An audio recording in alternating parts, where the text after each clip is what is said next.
Kejari periksa staf sekretariat DPRD Kota Ambon terkait dugaan korupsi 5,3 miliar.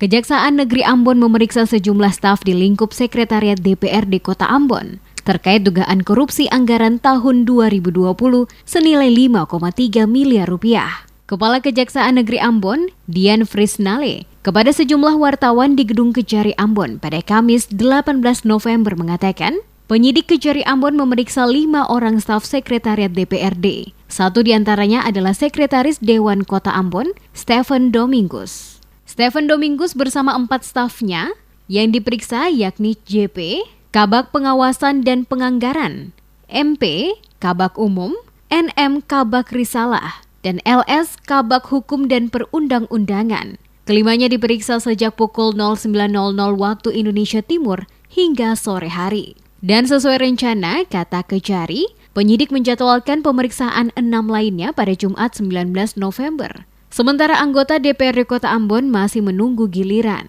Selain 6 staf tersebut, penyidik juga akan memanggil mantan Sekwan Kota Ambon Eki Siloi. Kejari mengatakan pihaknya belum dapat menjelaskan secara detail terkait materi pemeriksaan. Kendati demikian, Kejari memastikan keterangan atau rilis resmi akan disampaikan untuk media secara terbuka. Nale memastikan merilis lebih komprehensif siapa-siapa saja yang telah masuk agenda pemeriksaan. Tidak saja mereka yang ada di lingkup Sekwan, tetapi juga anggota DPRD Kota Ambon. Yang belum selesai bendara Sekwan. Untuk Sekwan sendiri sudah, Pak? Sekwan sudah sementara selesai diperiksa, lagi baca berkasnya.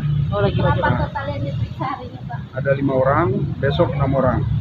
6 orang Dewan atau? Nah, dari bagian sekretariat DPRD-nya. Ya, jadi situ ada PPK-nya, ada ininya. Orang Sekwan lah.